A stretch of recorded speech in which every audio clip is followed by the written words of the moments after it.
Kericuhan terjadi saat Syahrul Yassin Limpo keluar dari Pengadilan Negeri Tipikor Jakarta usai pembacaan vonis. Kericuhan yang diduga dipicu oleh pendukung SCL mengakibatkan peralatan liputan sejumlah wartawan rusak.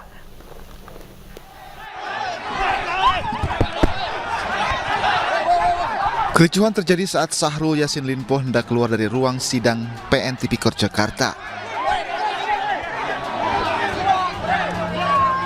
Awak media yang menunggu SCL untuk meminta tanggapan terjatuh diduga karena didorong oleh massa pendukung SCL.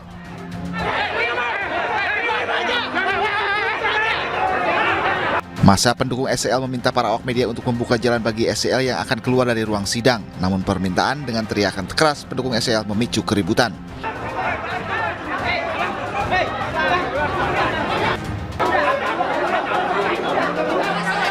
Situasi semakin memanas membuat Syahrul Yassin Limpo tak bisa keluar hingga akhirnya SCL kembali lagi ke dalam ruang sidang. Tak hanya itu, seorang wartawan yang tengah meliput persidangan mendapat kekerasan diduga dari ormas pendukung Syahrul Yassin Limpo. Dari video yang beredar, 3 orang mengejar dan menendang wartawan bernama Bodia Vimala. Tak terima dengan kekerasan tersebut, korban melaporkan ke Polda Metro Jaya. Korban didampingi rekannya dan membawa sejumlah barang bukti, di antaranya video amatir dan kamera miliknya yang rusak. Tadi tindakan yang gak enak itu? Iya, ada pemukulan sama penendangan dari massa dari SCL itu. Maksudnya ormas pendukung. Tiba-tiba mukul atau gimana tuh? Iya, jadi awalnya kan memang ormas itu udah datang dari pagi dan ya kayak biasa lah, maksudnya selesai sidang kita anak-anak TV untuk blocking buat ngambil doorstop akhir di persidangan. Ormas itu masuk menutupin pintu, emang ruang sidang emang penuh. Mereka masuk menutupin pintu keluar itu jejer. Kita udah sepakat sama ormas itu bakal, karena anak-anak TV yang lainnya juga minta ngebuka jalan lah, nanti kalau misalnya SCL keluar biar kita sama-sama dapat gambarnya gitu kan. Tapi pas SCL keluar itu langsung mereka itu langsung desak-desakan keluar, dorong, ya bikin chaos lah, bikin rusuh suasana lah.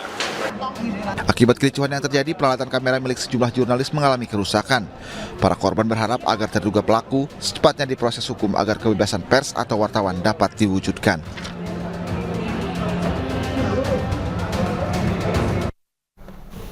Sementara itu, pemirsa, Ikatan Jurnalis Televisi Indonesia atau IJTI mengecam dan mengutuk keras tindakan-tindakan kekerasan yang mengganggu upaya peliputan oleh jurnalis. Pelaku aksi kekerasan terhadap jurnalis usai sidang vonis SYL tersebut harus segera ditangkap karena mengancam kemerdekaan pers. Kami mengecam, kami mengutuk tindakan-tindakan kekerasan yang dilakukan terhadap para jurnalis saat meliput sidang SYL hari ini. Aksi tersebut merupakan bagian dari ancaman kepada jurnalis, bukan hanya dalam untuk mendapatkan informasi yang baik kepada publik, tapi juga merupakan ancaman terhadap kemerdekaan pers. Untuk itu, IJTI mendesak aparat untuk mengusut sampai tuntas siapa pelaku-pelaku yang terlibat dalam aksi kekerasan tersebut. Aksi-aksi ini sangat tidak bertanggung jawab dan harus dihentikan. Tidak boleh di masa-masa mendatang kejadian lagi. Untuk itu, IJTI akan mengawal sampai tuntas, sampai pelaku-pelaku tersebut diseret dan diambil tindakan secara hukum. Karena hal ini sangat penting supaya apa? Supaya hal yang sama tidak terulang kembali, dan tentu pers bisa bekerja dengan baik sehingga mampu menyampaikan, memberikan informasi yang baik kepada publik juga.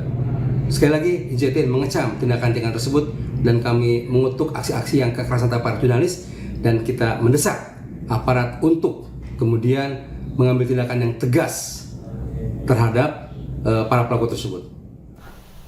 Pemirsa, Syahrul Yassin Limpo sebelumnya didakwa menerima gratifikasi 44,5 miliar rupiah. Uang haram tersebut mengalir ke anak dan cucu SYL untuk keperluan pribadi.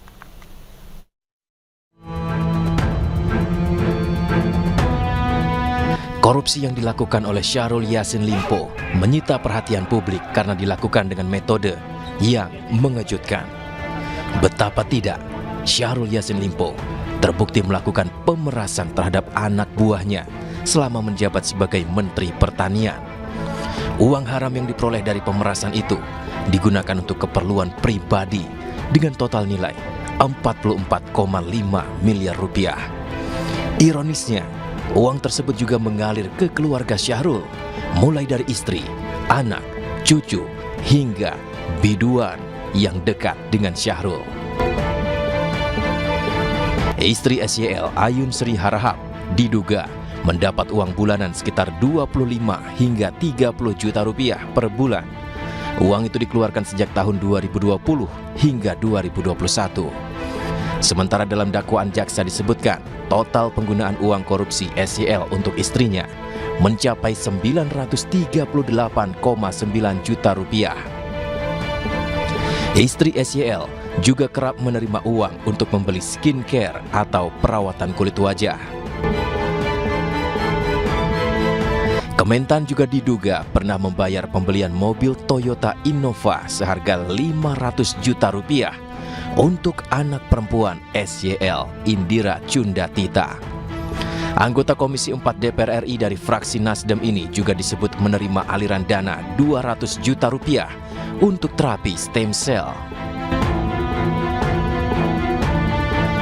Sementara itu, aliran dana korupsi SYL untuk anak laki-lakinya, Kemal Redindo, senilai 200 juta rupiah untuk membayar renovasi kamar Kemal Redindo. Permintaan itu disampaikan SYL melalui percakapan WhatsApp. Kemal bahkan meminta untuk dibelikan aksesoris mobil senilai 111 juta rupiah.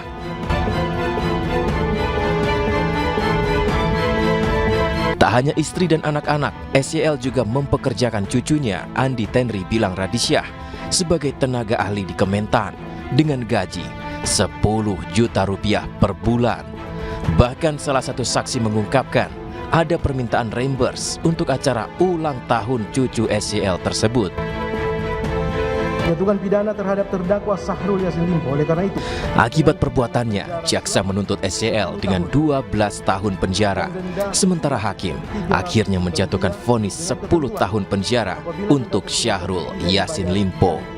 Tim Liputan iNews melaporkan. 4 bulan.